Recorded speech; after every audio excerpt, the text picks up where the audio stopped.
So only 3 participants, including me.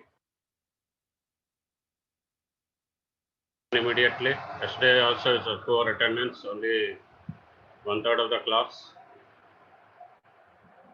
So because it's not, I already told you, because this is a very important topic related to industrial application point of view. Some of the fundamentals you have to know. Because whenever you're in the industry, if you are a graduate, you have sorry, you have to guide the diploma holders. I've seen the particular industry, the diploma holders with minimum of 3 to 5 years experience are dictating terms because the people, the top management people in the industry are preferring them because they will work long for them. Because BTech graduate may go for any other competitive exam, may only stay for a year or less than year or less than 3 years. So I want to just tell that. And yesterday also, I just seeing today attendance, I will put a note to the HOD that your third year counselors should take care of you. Okay, class teachers or whatnot. So it's very poor attendance. So we'll just discuss. As of now, we already discussed the introduction to surface texture. What are the terminology we used in surface texture?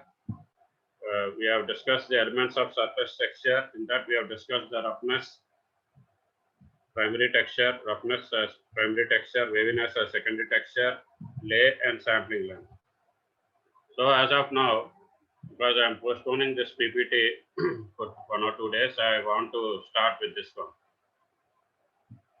So we have the types of lay, and already I have seen the definition of lay is the direction of the predominant surface pattern. So whatever pattern which is predominant or which is quietly clearly visible, which are produced by the particular tool, single point cutting tool, tool marks or the scratches. So it is nothing but it is determined by the method of production use. So we'll try to discuss that. You will be knowing this particular sentence meaning it is determined by the method of production use because in the types of lay we'll be specifying the types of the production used or the machining used for that particular lay. So we'll try to discuss the symbols used to indicate the direction of lay, and there are 6 types of lay as of now as per the bookish knowledge, but we have another lay. You can proudly say 7 types of lay, which is one related to the composite materials particulate lay.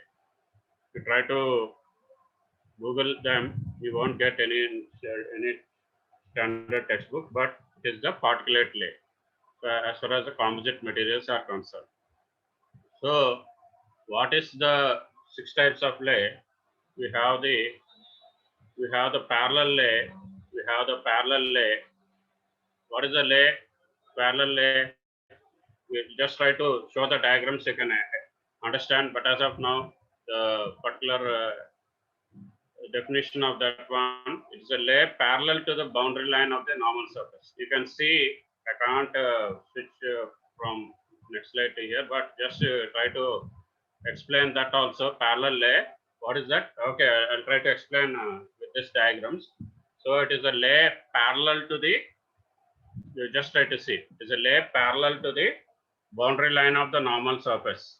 So what is a lay parallel to the line representing the surface to which the symbol is applied? So you're applying the symbol, you're applying this parallel symbol. So this is the lay. This is the lay which is parallel to the boundary line of the nominal surface.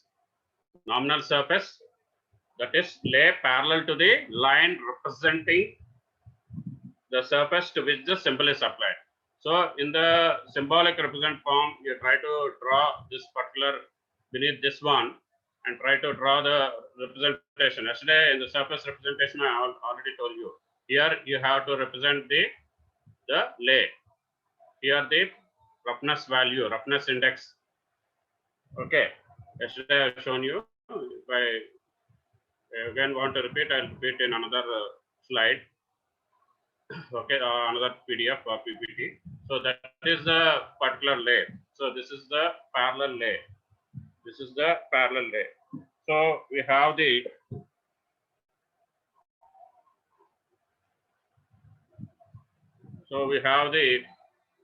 particular lay as far as the parallel lay, how it is represented, and we can have that perpendicular lay also,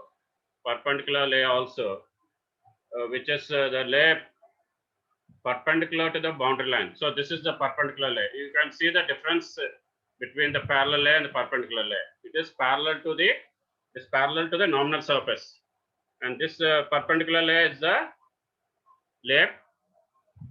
Sorry, parallel lay is parallel to the nominal surface, and perpendicular lay is perpendicular to the nominal surface. So you can see the difference, and you can use the perpendicular difference.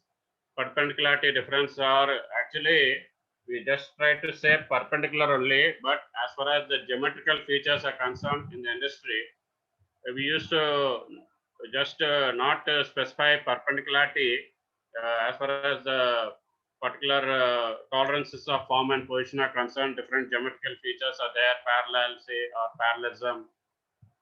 It is perpendicularity or squareness, we can say. Squareness, we can say, because it's a very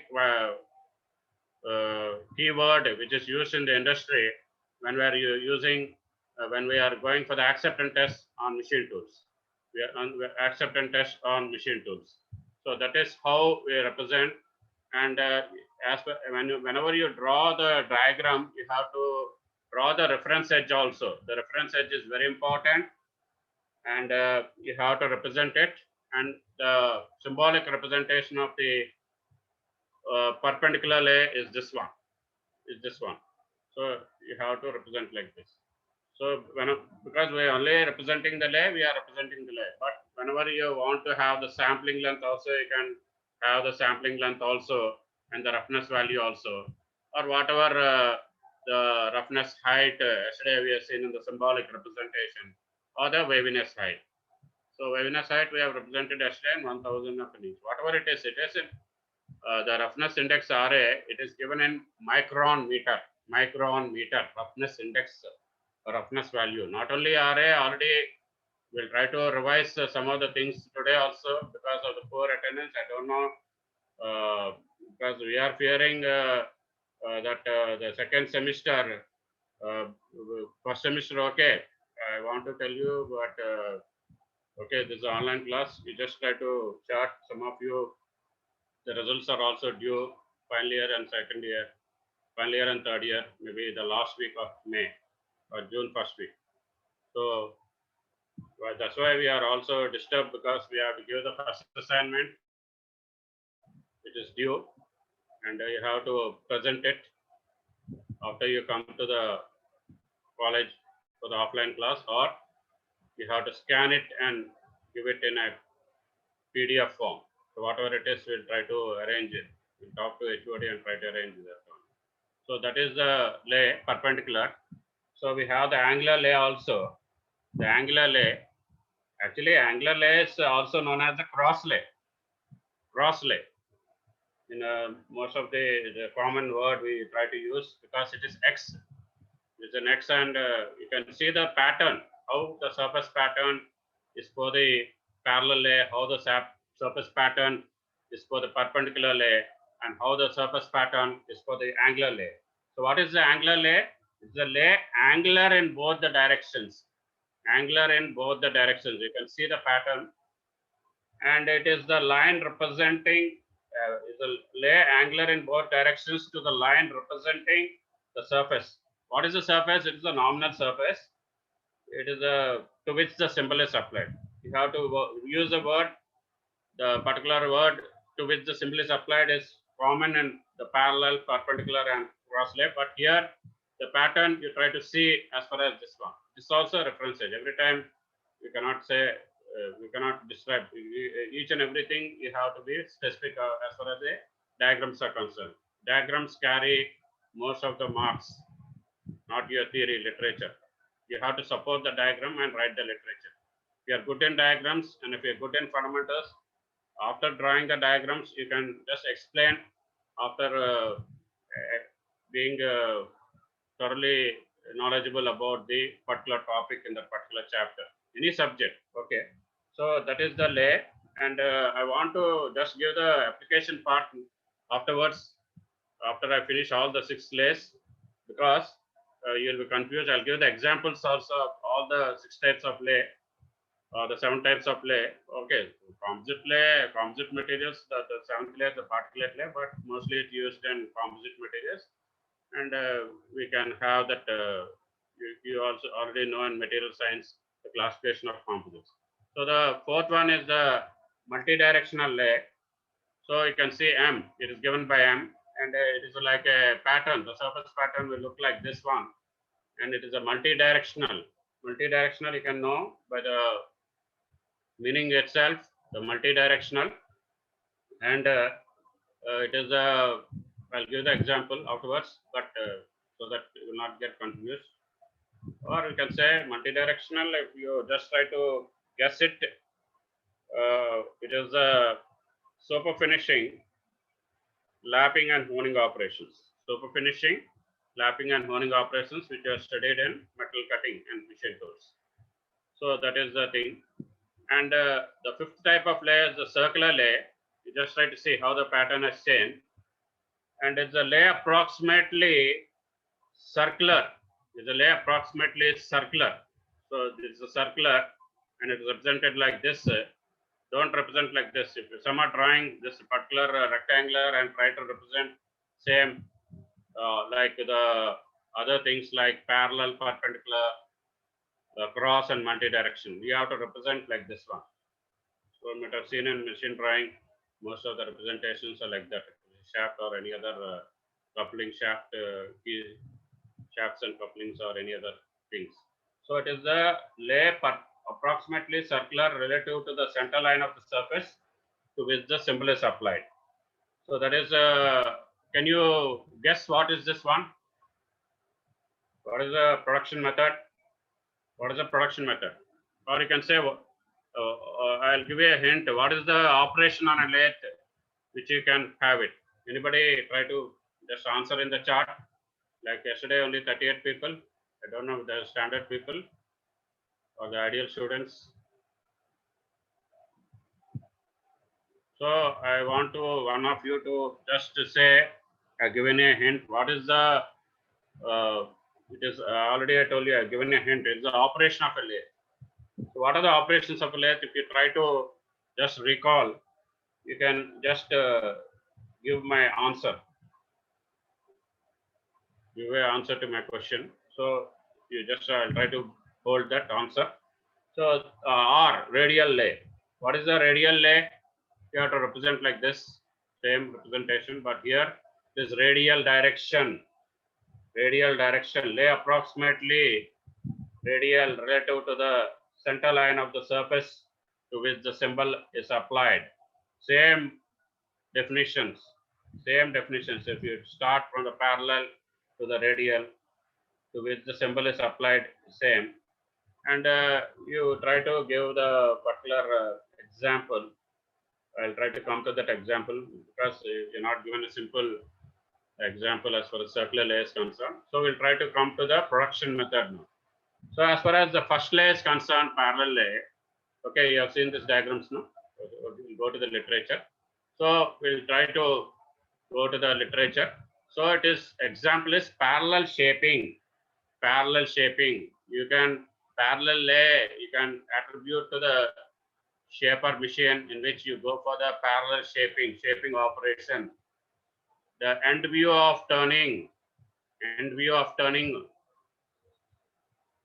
Okay, that's why I told you in the circular lay, you have to say one of the operations.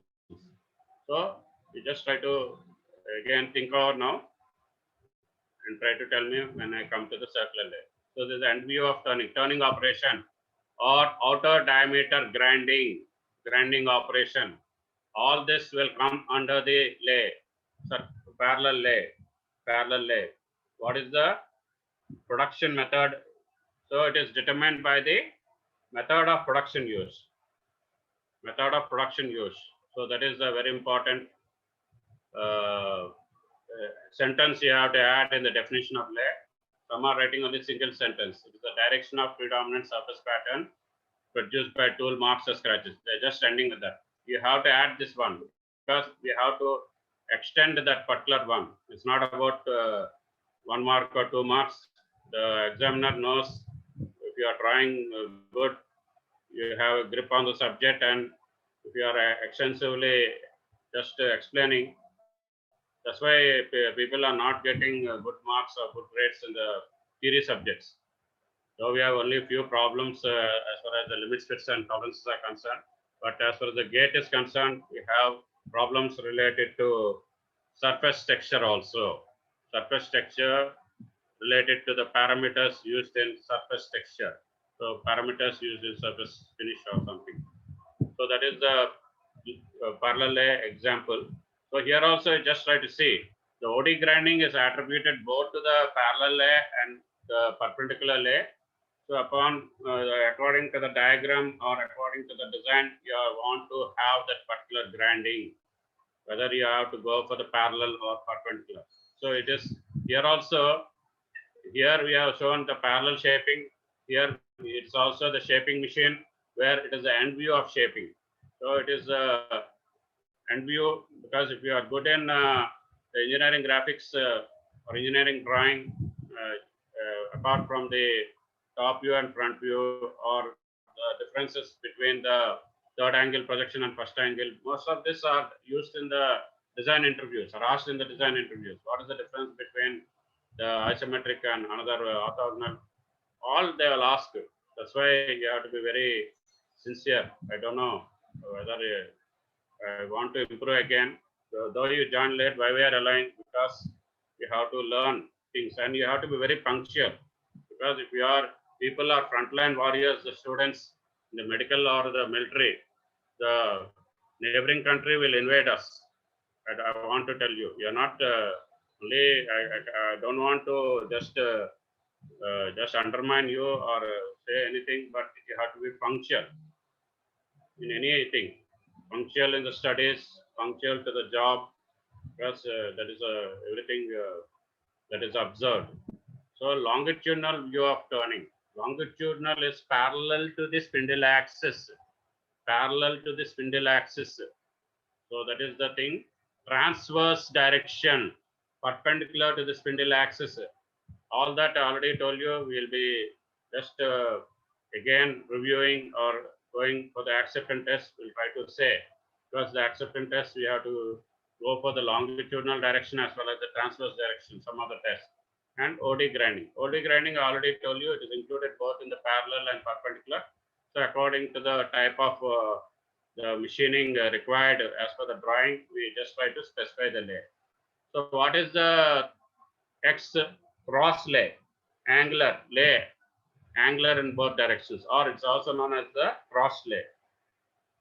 So what are the examples?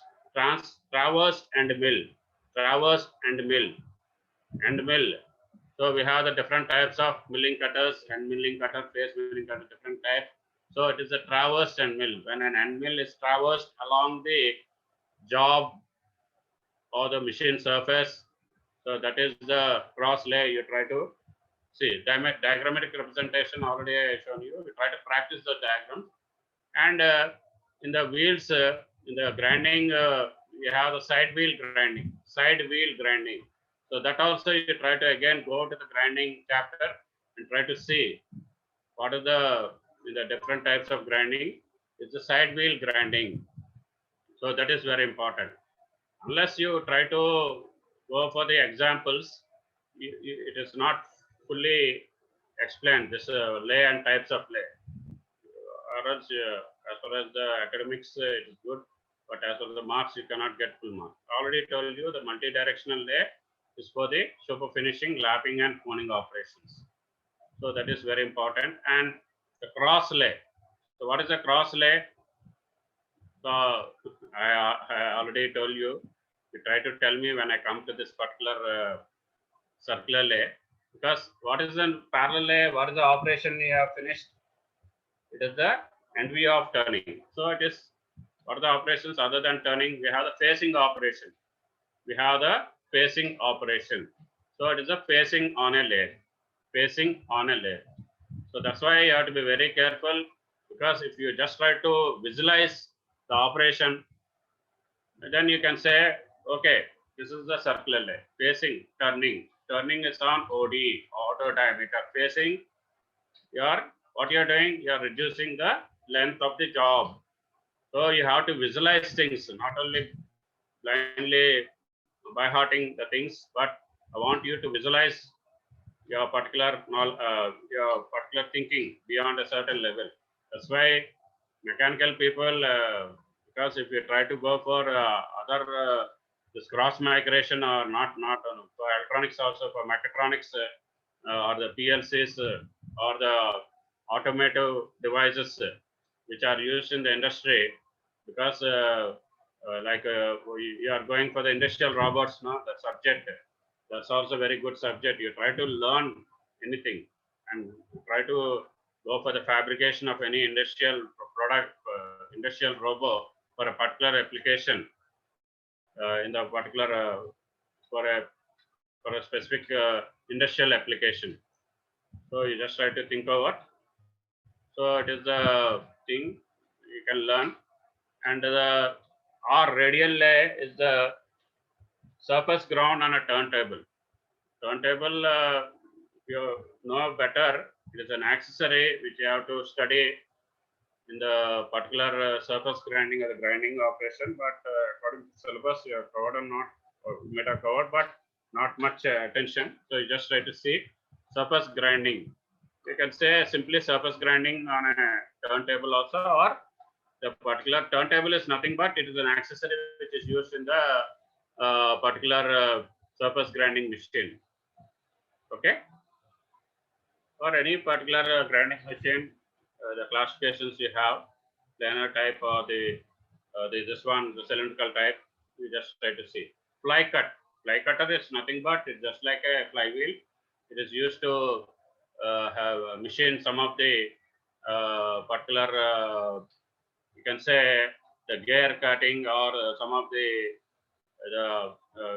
complex jobs which are used for the particular geometric modeling. Because in geometric modeling at CAD, you have that wireframe, surface, and solid modeling. Out of these three, solid modeling packages are there. You are learning one now, CATIA, which is used for the aerospace, automobile. You can have Pro-E, you can have Unigraphics. If you are proficient in any one of the three, you are bound to get the jobs in the design industry. So don't depend much on the, okay, all of you cannot place all of you 100%, but you have to have the additional skills. So learn whatever is required in this whatever years you have, 1.5 year time you have. So the radial lay, we have the indexing on the end mill. We have the indexing on the end mill. So what is the indexing you have seen in the gear? We have the gear indexing. So you have to use that particular operation production method for this one. And the particulate lay already I told you in the composite materials. So all these are very important. And we have the different things like because I want to again revise after another 5 or 6 minutes the parameters used in surface texture. That's why I started with this, because we are postponing the types of layers. So now we will come to the sampling length. Sampling length already we have discussed, but another slide we have the particular sampling length values which I want to tell you for different for different processes, for machining processes. What is the suitable sampling length recommended? That also you have to have a fundamental knowledge. So what is the sampling length? It is the length of the profile necessary for the, already I told you, for the evaluation of the surface irregularities. So that particular length is given by capital L and is also known as the cutoff length. And you have to measure in a direction parallel to the general direction of the profile. That's what I told you yesterday. There is some confusion. I might have told you that you should not measure you should measure perpendicular, but you should measure parallel only. But if you are measuring perpendicular, you won't get a correct value, and you are misleading the production people or the machine setter or the production supervisor there. So already, okay, whenever we are seen in the industry, whenever we try to raise a problem through some writing, they try to again check up that particular parameter. They also knowledgeable about some, or they try to again cross check with us, and then again try to change the setting or try to change the tool, which is got blunt because it is affecting the surface texture or surface finish. So I want you to be sincere in your efforts. 52 people join. I want more of them to join. Not only by hurting the PDFs and PPTs we give you, you have to come to the class, online class, and attend. So what is the sampling length? The sampling length also will have some particular relation to the type of profile, surface profile. That's very important. So whenever we try to just define the sampling length, we will say it's the required length which is related to the process employed. We'll be seeing in the table now the different machining processes starting from milling, boring, turning, grinding, planing, reaming, broaching, all that might have finished. So we would not have just discussed diamond boring, but it's the tool that we used in diamond boring. Diamond turning, honing, lapping, super finishing, and buffing. So all that, what is the type of surface, what is the type of machine surface, what is the process, what is the suitable sampling length, we have to just specify in the table. We'll just try to come to that. Okay. So that is as per the Indian standards, the sampling length. There are some numbers, but you don't try to remember. I already told you. As far as the gauges are concerned, it is 3484 and 3485. If you are interested, you can just refer the metrology handbooks or the standard textbooks like R.K. Jain and I.C. Gupta. So that is, so they are known as the cutoff length or the cutoff values. And already I told you, if the sampling length is not specified, it is 0.8 you have to represent, and the standard sampling lengths are 0.08 mm, 0.25, 0.25 is 250 microns. This is 80 microns. This is 800 microns, 0.8, or this is 2.5. And what is the maximum value of the sampling length? 25. So we'll just try to see in the table. You can just try to observe the table that this table gives the recommended sampling lengths of various finishing processes, starting from milling to the super finishing and honing and lapping. So there's a recommended sampling lengths you have. So just try to have a look at this. So again, I'll just try to move it below. So type of surface is the machine surface, first column, process milling. So you have the suitable sampling lengths, 0.8 minimum, 2.5, 8, and 10. 0.8 minimum to maximum of 10 mm. So like that, you try to see. Milling and boring are same. And turning, when it's come to turning, it's only you have to go for maximum sampling length of 2.5, unlike the milling and boring. As of grinding, because you just try to see the particular finish will be improving. We start from milling to grinding, because surface grinding or cylindrical grinding, the surface finish. So you have to have a lower value of sampling length, 0.25, 250 microns to maximum of 2.5. So you just try to have that planing. Planing, you have that 2.5. Okay, it may be the medium surface finish, but you cannot compare grinding to the super finishing. Already we have discussed that in that particular chapter in metal cutting. Planing is 2.5 minimum to 25 maximum. So you have to specify the suitable sampling length values column, or else you remember, because if it is asking a question and gauge for that particular machining process, you have to select a suitable sampling length. But unless it's not specified in that particular problem, you can take a sampling length of 8 mm. So already I might have told you what is the sampling length, 0.8 mm. particular thing. So and not specified is considered to be 0.8 mm for majority of the finishing processes. So if it is not specified, it's 0.8 mm. If he is asking to select a suitable sampling length for the machining processes, is that one. So just try to have that. My internet connection is also not because we are lucky enough to have the class. We had a power problem, phase problem. It was only restored at 8 o'clock. Okay. So the you have some 0.8 to 2 points only, just like turning. So just try to compare the machining process so that at least you can remember them. But in the industry, you can refer the handbook. But in the competitive exams, you have to select a suitable sampling length. So if you are not remembering the sampling length, you can take a value of 0.8 mm. But you have to select a suitable sampling length according to the particular problem, according to the particular problem of process used given in the particular data. So that is broaching only 0.8 mm and diamond boring 0.25 to 0.8, and the diamond turning also same, diamond boring and turning. So we have the honing and lapping 0.25 and 0.8 same.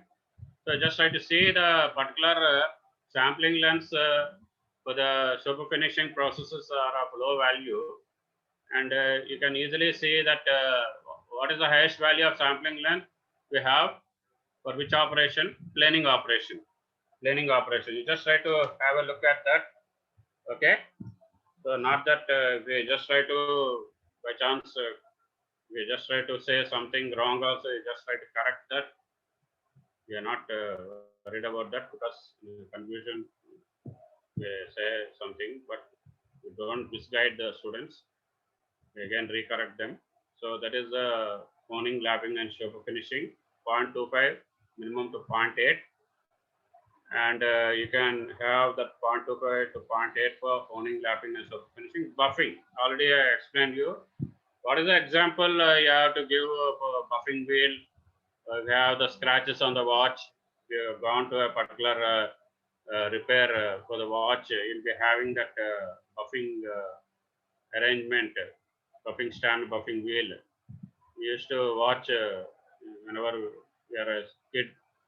We used to go with the brother or father. So they just try to have a scratch on that particular watch, because previously people used to have that financial discipline. Nowadays they try to just replace the watch with another watch, but at least we have gone through struggles. You try to support your family and you just graduate and get a job. That's the kindest gift you can give. Okay, buffing 0.8 to 2.5, maximum is 2.5. So we'll just try to have this. We have completed this one. So we have try to go for the stop share and go for the surface texture parameters. Okay. I want to go for the new screen share. Okay, I think this again it's repeating. I'll just try to minimize and go for the share again.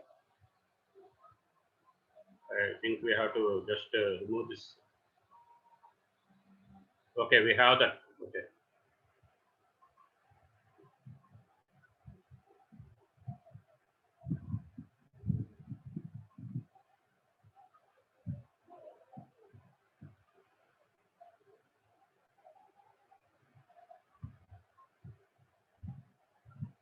So we have that already. I told you the parameters used in surface finish is also a very important topic, which I want to just explain you. Already we have seen, we already touched, but we just again try to go as a revision today, so that we can go for the instrumentation part. Anything left behind, we'll try to cover in Monday's class. But and mostly by next Thursday or Saturday, we'll be finishing this unit and going for another unit. You just try to see the syllabus whether it's screw threads before or gears before. And the roughness average index already I told you, height index RA roughness average. How you can find yesterday by the ordinates, by having the average of the ordinates y1 plus y2 plus y3 plus y, so on till yn by n. So we have to represent the particular diagrammatic representation. This is the mean line, this is the RA value, this is the x-axis, this is the y-axis, and how to represent that by means of peaks and deepest values. You have to represent that.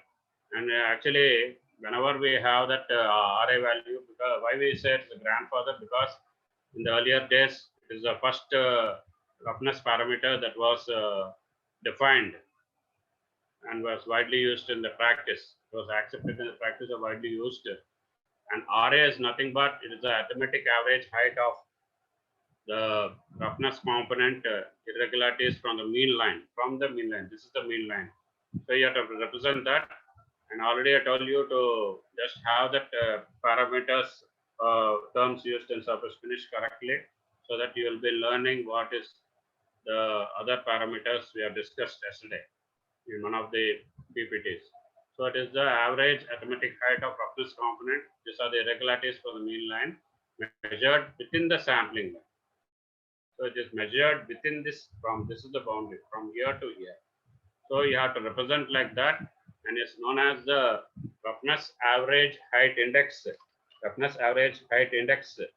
And in so many books, they try to represent like that one, and you have to go for that particular RA value. RA value is very important because in the early stages it was widely used.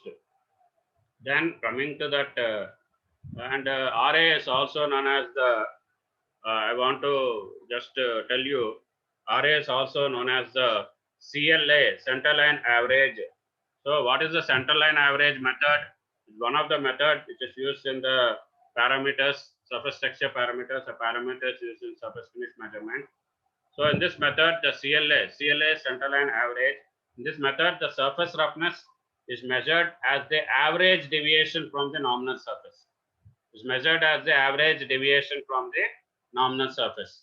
Same CLA value, if you represent it by Y or H, okay. In some of the particular textbooks, it is represented, the centerline average value is represented by the roughness average height for that particular thing. Already I told you Y1, Y2, Y3, so on till Yn. So it is represented in CLA. It's also same. Don't get confused. It is also same. The centerline average, or it's also known as the arithmetic average. A is known as the arithmetic average. So in the centerline average, it is the sum of H1 plus H2 plus H3, so on till Hn by n. Same. Instead of Y, you represent it by H in the centerline average value. Or I already told you yesterday, if you want to have that particular centerline average, you can take the area of that particular curve, A1 plus A2 plus A3 plus so on till An. But here you have to take A1 plus A2 plus A3 plus so on till An by capital L within that particular sampling length. Within that particular sampling length, where you have the surface irregularities or peaks and deepest, highest peaks and valleys, you have to represent that. So it's also known as roughness average height index. RA is also given by, in some of the textbooks is also known as average roughness, but you try to just remember by one name, and it's also equal to centerline average or the arithmetic average. So simply, if it is CLA A1 plus A2 plus A3 plus so on till An by capital L. What is capital L? It is the sampling length. It is a sampling length. So all that you have to remember.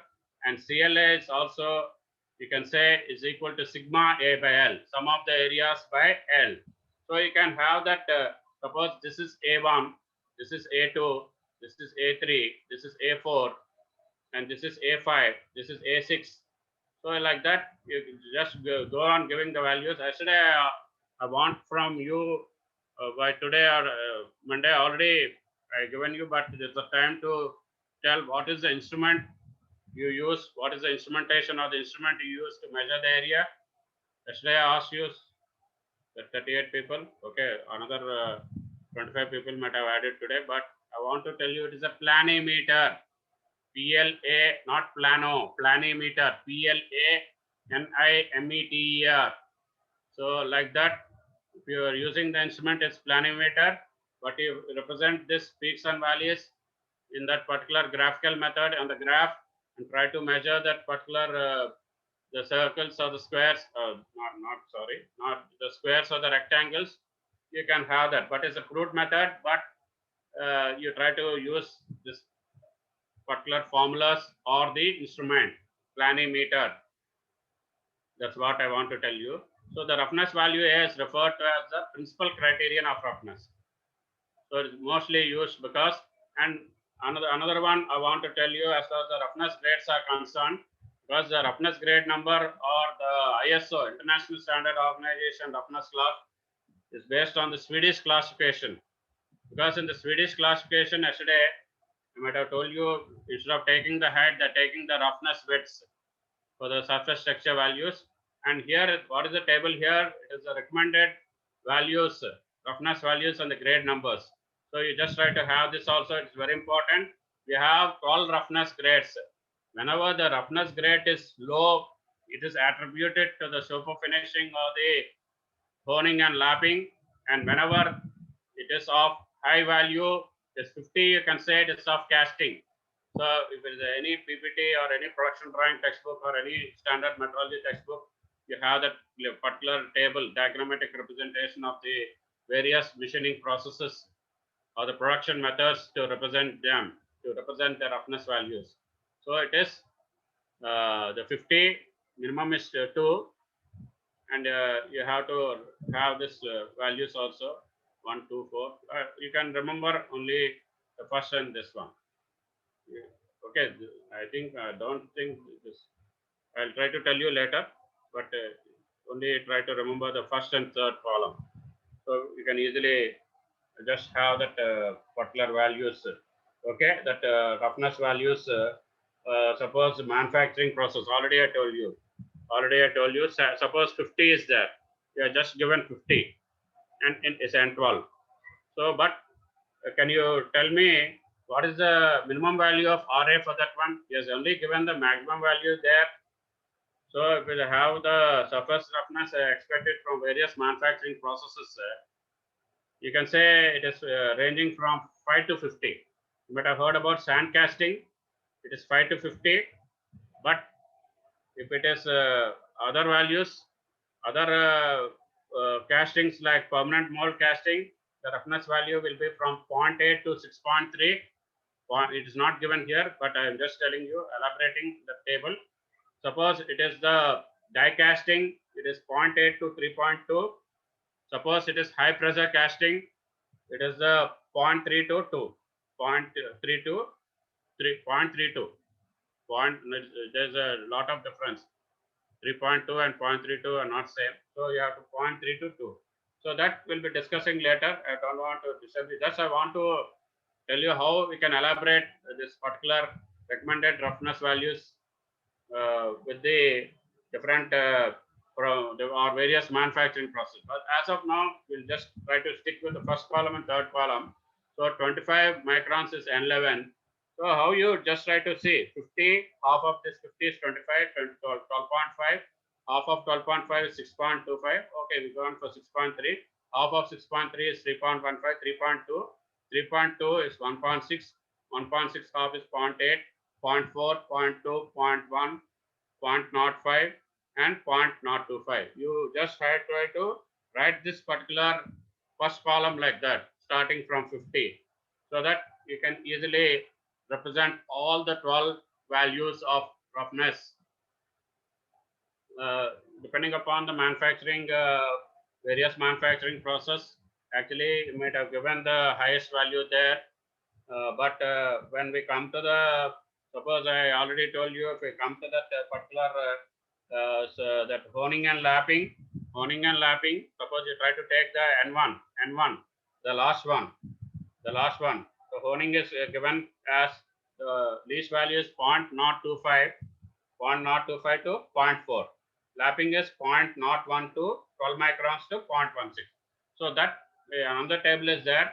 The fundamental knowledge, if you want to gain, you can see the standard textbooks. If I come across, we'll try to discuss that also. So we have all the particular roughness grade number. It is roughness grade number is N1 to N12. So if you have a minimum value, minimum roughness grade, it is attributed to the honing, lapping,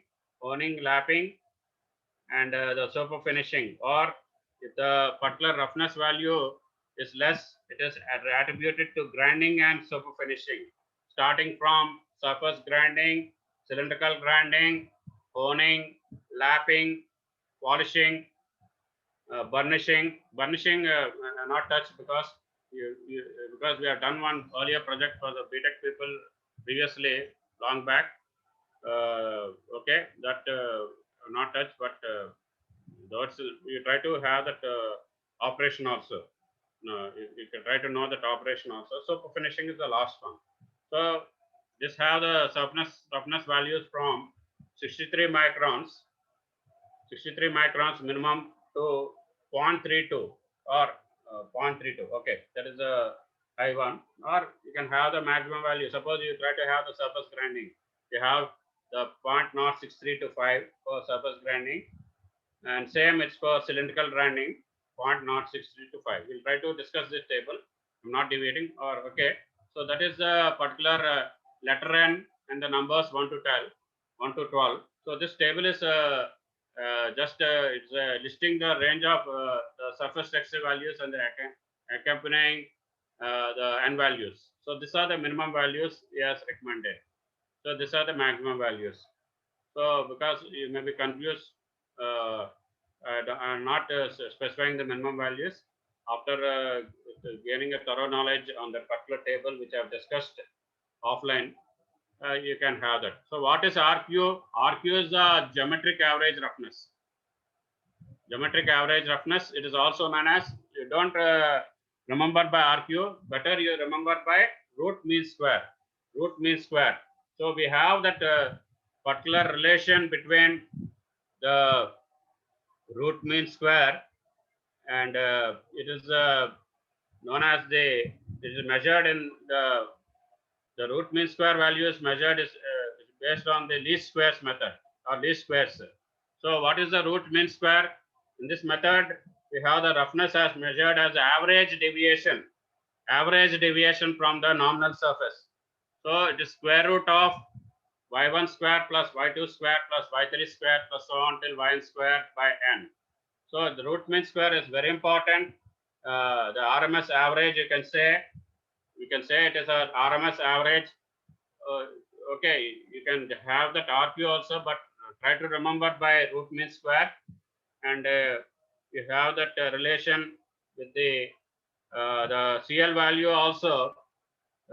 CL value is measured, is preferred to the RMS value, because the center line average value, what I told you before, center line average method or the value is measured, is a preferred method when we compare to this particular root mean square value, because this value can be determined by measuring the area, because already I told you, measuring the area with the help of the instrument which is known as planimeter, or you can go for the graphical method, or it can be readily determined by means of the particular instruments, the direct measuring instruments, which we say in surface texture chapter, like electrical instruments.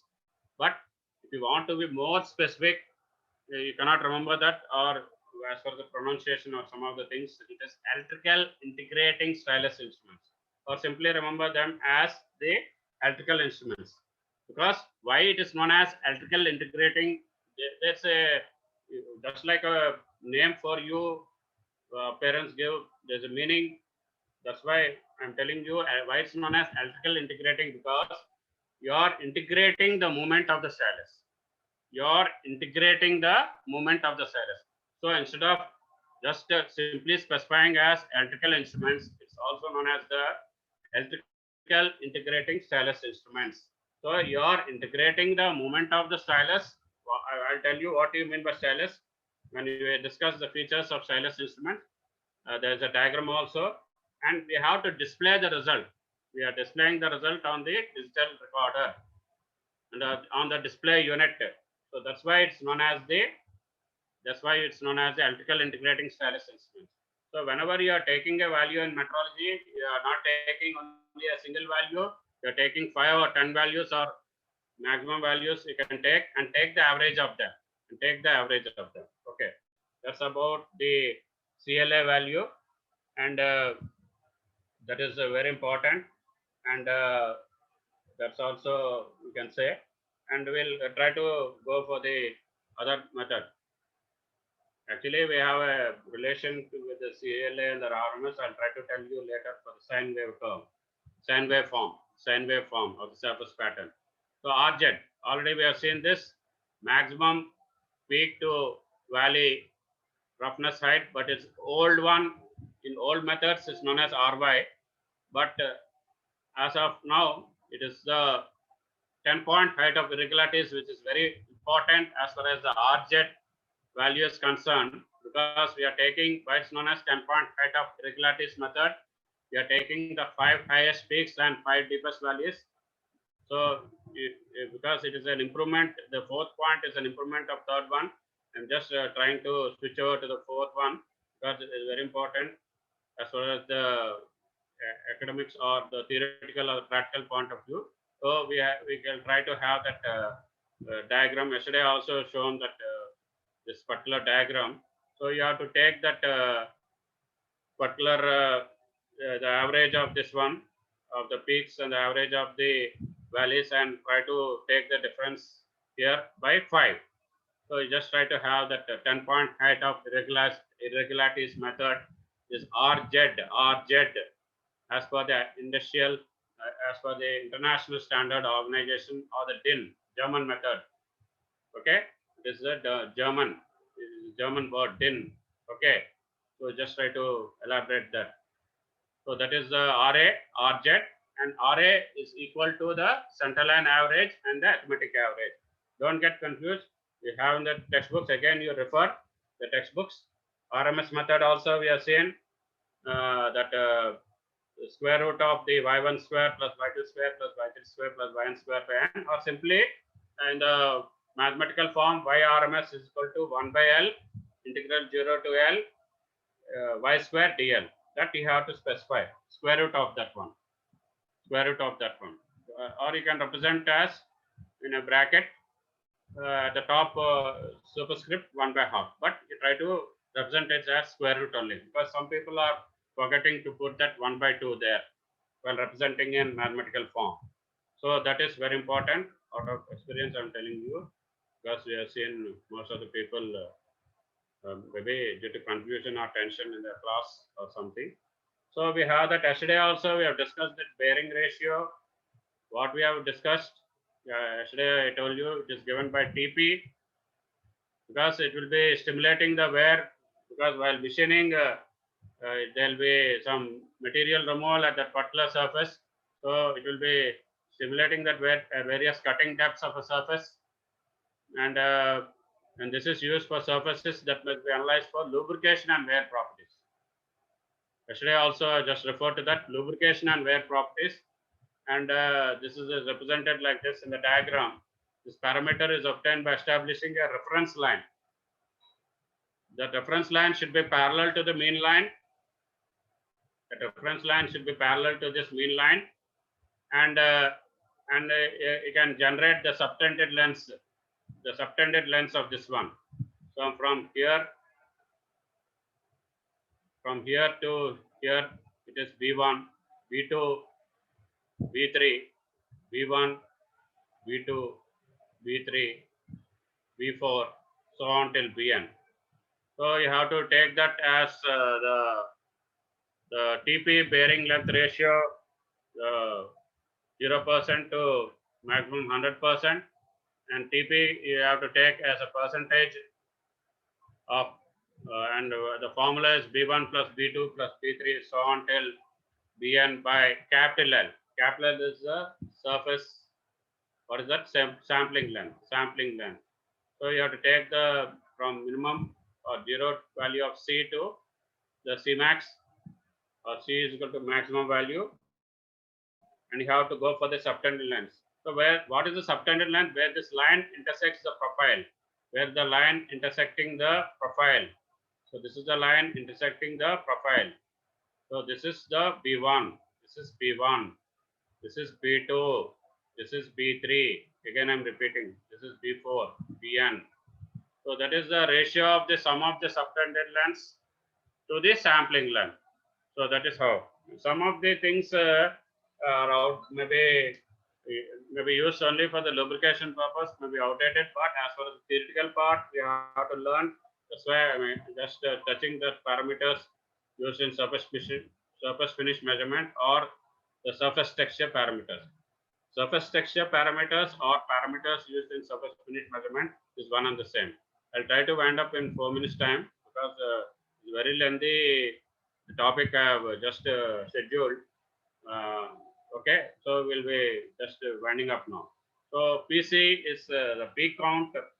That is the PC is known as the peak count, where it is important for evaluating the surfaces that are intended to accept paint or other coating. Yesterday I already discussed this also for surface coatings, because whenever you cannot get the surface coatings for some of the automobile pistons, you will be using some electrolysis methods, anode and cathode. You might have studied in chemistry. That we are not going deep into that. For some of the models like the Cantic, Honda, Bajaj, Kawasaki, and some of the models we used to have that particular thing. We can have that because going for a particular sampling by coating, and we have to measure that surface finish value in the particular standard room where the pothometer instrument is there. Pothometer is a what you can say, it is a commercial name for that instrument, but we have other instruments like Taylor, Hobson, TallySurf, which is now used, TallySurf instrument, which is now used presently in the industries. Okay, so what is this parameter PC count? It is used for the surface countings of paints. So if you want to be particularly specific of the paint for a particular automobile industry, that is a trade secret. When we have visited the Honda's motor company, they have not shown the paint shop because some may be having the respiratory problems, or because it's trade secret, they told you we are not allowed into that particular area. So what is the amount of paint that you have to put on the automobile panel, the door or the front bonnet or the back one? That is a trade secret. Okay, it will be uniform coating, but what is the amount of coating? That's also measured by this one PC count, and we have to have that mean line. This is a mean line, the center line, and the selected bandwidth, and you have to go for the measurement of this profile. This one through a selected symmetrical to the. So high spot count is another alternative P count, but it's not discussed in this particular syllabus. Just PC count, you just try to have a knowledge. We can try to represent in the exam or not, depending upon the short answer question or the big ones that is asked. We try to again go for the form factor and the bearing curves in the standard textbooks. I want to just tell you that also. So with that, we'll try to end this particular session. I think it is interesting, but you try to again go for the surface texture parameters, which are important. You can say it is a 7th marks question, and the different terms, roughness, waviness, lay and sampling length are important as far as the short answer questions, or as a whole it is important for the big question, 7 marks. You just try to see the whole question paper. Okay, we'll leave. Thank you for patient listening, and we'll join Monday with a new topic in this chapter itself. Thank you.